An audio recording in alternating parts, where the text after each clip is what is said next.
क्या कभी सोचा है कि हमारी पृथ्वी का भी अपना एक कह सकते हैं ऑपरेटिंग सिस्टम है?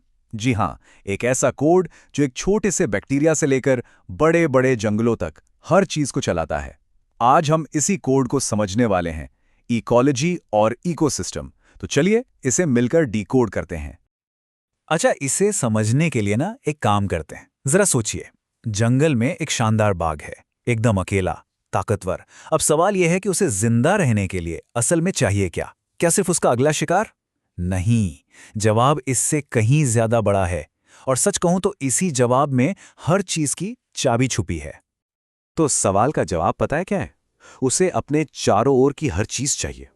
वो हवा जिसमें वो सांस लेता है, वो नदी जहां से वो पानी पीता है, वो हिरण जिसका वो शिकार करता है, यहां तक कि जंगल का तापमान भी। ये सारे टुकड़े मिलकर उसका एक लाइफ सपोर्ट सिस्टम बनाते हैं। और इसी को हम कहते हैं उसका पारिस्थितिक तंत्र या इकोसिस्टम। तो अगर आसान भाषा में कहें तो एक इकोसिस्टम एक जिंदा पहेली जैसा है, जहां हर टुकड़ा, चाहे वो जिंदा हो या बेजान, लगातार एक दूसरे से कह सकते हैं बात करता है। यहां सबसे जरूरी शब्द सिर्फ सिस्टम नहीं है, बल्कि परस्पर क्रिया यानी इंटरैक्शन है। इसी से सब कुछ जुड़ा है। ठीक है, तो अब हमारे सामने दो बड़े शब्द आते हैं, इकोलॉजी और इकोसिस्टम। सुनने में काफी मिलते जुलते हैं, है ना? पर इनमें एक बड़ा फर्क है, और इसे याद रखने का एक बहुत आसान तरीका है। सोचिए, अगर इकोसिस्टम एक घर का कोई एक कमरा है, तो इकोलॉजी उस पूरे घर की पढ़ाई है। मतलब सारे कमरे कैसे जुड़े हैं और ये पूरा घर किन नियमों पर चलता है। अब देखिए, इस स्लाइड में जो फर्क है वो इसे और भी साफ कर देता है। इकोसिस्टम एक चीज है, एक खास जगह, जैसे कोई जंगल या कोई तालाब, एक फंक्शनल यूनिट। वही दूसरी तरफ इकोलॉजी वो विज्ञान है, वो स्टडी है, जो ये पता लगाती है कि वो जंगल और दुनिया के सारे जंगल और तालाब असल में काम कैसे करते हैं। एक है जगह और दूसरी है उस जगह की साइंस। और हाँ, ये आइडियाज कोई रातों रात नहीं आए। वैज्ञानिकों को इसे समझने में दशकों लग गए। देखिए, 1869 में अर्नस्ट हेकल ने हमें दुनिया देखने का एक नया नजरिया दिया, एक नया लेंस दिया, इकोलॉजी। लेकिन फिर लगभग 60-70 साल बाद 1935 में एजी टॉन्सले ने उस तस्वीर को नाम दिया जिसे हम देख रहे थे, इकोसिस्टम। ये हमारी समझ में एक बहुत बड़ी छलांग थी, है ना? तो अगर इकोसिस्टम एक फंक्शनल यूनिट है, तो सवाल उठता है कि इसके बिल्डिंग ब्लॉक्स क्या हैं। चलिए इसे थोड़ा तोड़कर देखते हैं। यह असल में बहुत ही सिंपल है। हर चीज सिर्फ दो कैटेगरी में आती है, एक जो जिंदा है और दूसरी जो नहीं है, यानी जीवित और निर्जीव। तो सबसे पहले आते हैं अजैविक यानी नॉन लिविंग कंपोनेंट्स। इनको ऐसे समझिए जैसे ये वो स्टेज है जिस पर जिंदगी का पूरा ड्रामा होता है। सूरज की रोशनी एनर्जी देती है, पानी के बिना तो जीवन ही नहीं, और मिट्टी वो सहारा देती है। इस बुनियाद के बिना कोई शो हो ही नहीं सकता। और फिर इस स्टेज पर आते हैं हमारे तीन मेन एक्टर्स। सबसे पहले हैं प्रोड्यूसर्स यानी उत्पादक। इन्हें सिस्टम का शेफ समझिए, जो सूरज की रोशनी से सबके लिए खाना बनाते हैं।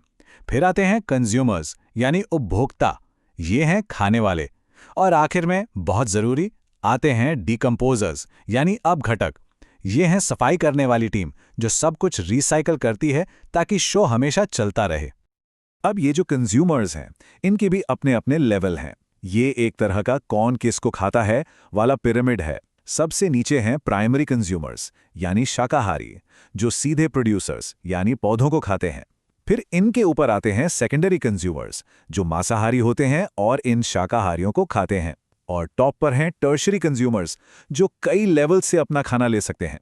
ये पूरी की पूरी एनर्जी के लेन देन की एक चेन है। तो हमने किरदारों से मिल लिया, स्टेज भी देख लिया। अब देखते हैं कि ये सब मिलकर किस स्क्रिप्ट पर काम करते हैं। मतलब एनर्जी इस पूरे सिस्टम में घूमती कैसे है। ये सब एक बहुत बड़े और बहुत ही खूबसूरत चक्र का हिस्सा है। तो देखिए, कहानी हमेशा सूरज से शुरू होती है।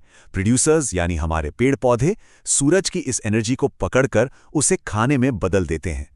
फिर ये एनर्जी एक रिले रेस की तरह आगे बढ़ती है, पौधे से हिरन तक और फिर हिरन से बाघ तक। हर लेवल अपने से अगले लेवल को पावर पास करता है। लेकिन जब ये रेस खत्म होती है तब क्या होता है? मतलब जब जीव मर जाते हैं, यहीं पर इकोसिस्टम के असली गुमनाम हीरो मैदान में उतरते हैं, डीकंपोजर्स ये जो लाइन है ना, ये बिल्कुल सही कहती है। वे पोषक तत्वों के पुनर्चक्रण करता है। इनके बिना पूरा सिस्टम अपने ही कचरे में सचमुच दब जाएगा। और यही तो असली जादू है। वे सिर्फ सफाई नहीं करते, वे हर मरी हुई चीज को तोड़कर उसके जरूरी पोषक तत्वों को वापस मिट्टी में मिला देते हैं। इससे क्या होता है? इससे प्रोड्यूसर्स यानी पौधों को फिर से बढ़ने के लिए खाना मिलता है और पूरा का पूरा चक्र नए सिरे से शुरू हो जाता है। ये प्रकृति का बनाया हुआ अल्टीमेट रिसाइकलिंग प्रोग्राम है। तो जब हम इस पूरी तस्वीर को एक साथ देखते हैं तो हमें क्या नजर आता है? यह सिर्फ एक सीधी साधी चेन नहीं है, बल्कि एक अविश्वसनीय रूप से जटिल जाल है। एक ऐसा नाजुक डांस जिसमें हर एक पार्टनर, हर एक हिस्सा बेहद जरूरी है। एक हेल्दी इकोसिस्टम की सबसे बड़ी खूबी यही है कि वो खुद को बैलेंस रखता है, खुद को रेगुलेट करता है।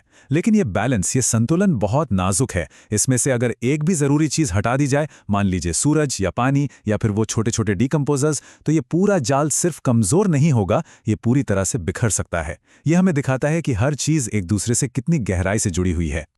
तो आखिर में ये हमें एक बहुत ही दमदार सवाल के साथ छोड़ जाता है। क्या होगा अगर जीवन के इस विशाल जाल का एक भी धागा खींच लिया जाए? इस पर सोचना हमें सिर्फ ये समझने में मदद नहीं करता कि दुनिया कैसे काम करती है, बल्कि ये भी एहसास कराता है कि इसे बचाने की हमारी जिम्मेदारी कितनी बड़ी और कितनी गहरी है।